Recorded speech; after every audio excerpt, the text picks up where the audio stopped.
Hey, what's going on, guys? Vega here from Serpent X Special Forces, and this video is a follow-up to my previous one where I took the GTX 1660 Ti and tested its performance with ray tracing enabled. Nvidia recently released a new driver, which I believe is 425.31, which allows GPUs, some of the newer ones like the 1660 Ti, Pascal series, or 1060, 1070, 1070 Ti, 1080, 1080 Ti devices or GPUs are able to utilize ray tracing. Now, whether that's going to be a good thing, there's a couple pros and cons that we'll go over later.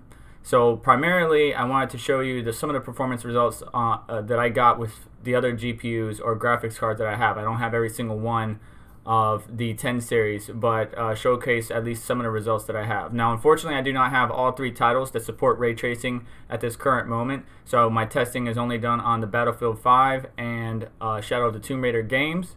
But if you're interested in Metro Exodus, I'm pretty sure somebody has one out there. Now, not every card was tested, at least to my knowledge. If somebody has it out there, I'm pretty sure you can find that content. But Hardware Unboxed does have a video where they tested the Titan graphics card and showcased its performance with ray tracing enabled. And even the Titan and my 1080 Ti were struggling at higher resolutions with ray tracing. Now, of course, these cards can run ray tracing at 1080p. The 1660 Ti, as you saw in the previous video, was struggling. But how did the 1070 and the 1080 Ti do? Well, I'm going to go into that and show you some information and that slide info, just like I did in the previous video, towards the end of this one.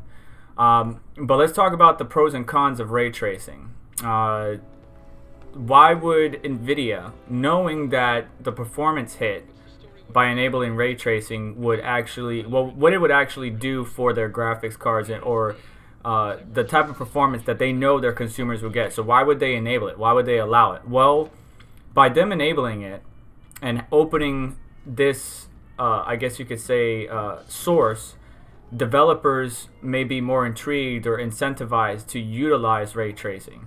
Now, I'm sure later on down the line, more ray tracing cores will be used on newer GPUs, tensor cores, stuff like that. But because of this recent development, even though we're taking a performance hit on previous generation, in the future generations we should actually see some pretty good results.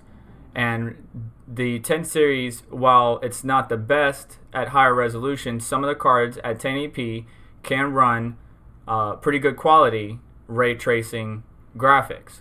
Now, it's up to you once again to decide, do you want quality or do you want performance? Everybody has their own take. Personally, I prefer performance, but with this allowance, I guess you could say, or opening of the ability to enable ray tracing on most of the GPUs that are out there, because most of the people are running at least 10 series, if not a Turing. Maxwell is not included in this update. But those graphics cards are nearing, the not end of life, but their age, or showing their age. So with ray tracing enabled, I was seeing on most of those GPUs a pretty good amount of heat radiating from those GPUs. We were pulling a lot of power. We were having some pretty high temperatures, but that's standard. If you're maxing out the GPUs on the CUDA cores, trying to perform ray tracing, because it doesn't have the RT cores to help lift or carry that load, of course it's going to get hot, or of course it's going to struggle with those frames. For example, there's a ray tracing demo from Atomic Heart, RTX demo. I don't know too much about this. I'll have the link down in the description. It's from mundfish.com. When I ran that demo, it tanked the 1080 Ti. But it also did it for the 1070, and I didn't bother doing a 1060, even though I do have one 1066 gig. If it was struggling with the 1070 and the 1660 Ti and the 1080 Ti, there was no point in testing the 1060. Of course, you'll see in the slides that I have to present to you, at 1080p you can run these cards with decent graphical improvements, but again, a huge performance hit. So I wouldn't recommend it for a first-person shooter like Battlefield 5. Maybe for something like Shadow of the Tomb Raider, where it's single player, it's more environmental. You can enjoy the beauty of the game because that game is stunning. But for a first-person shooter, you might not want to do that. The specs for the test system that I use, it's the same one that I've had, but it's a Intel 9900K on an ASRock Z390 Hitachi Ultimate motherboard. Storage is two 960 EVOs in RAID 0 SSDs, NVMe drives. Of course, the 1080 Ti or the 1070, depending on which graph you're looking at, and 16 gigabytes of G.Skill DDR4 3200 megahertz memory, running at 16, 18, 18, 36. So it's a perfectly capable system, but when these GPUs are being taxed, you're going to take a huge performance hit. So it's up to you to decide whether or not this is something, would you enable it? Would you even use it?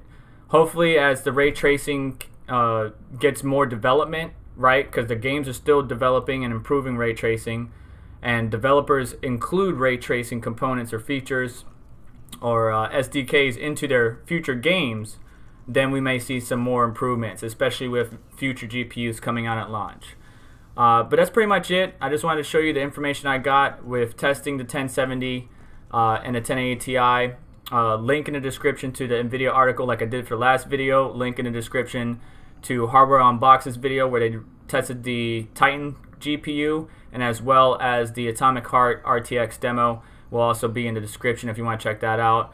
But with the Nvidia article that I'll have linked, and I'm sure that you can Google in 2 seconds, compared their chart and their findings against mine and many others, and that will help you kind of make a judgment call on what you want to do, or just take your GPU, update the drivers, and test it on the favorite games that you own. But anyways, guys, like, share, subscribe, comment below, all that good jazz, and I will catch you in the next one. Thanks for watching.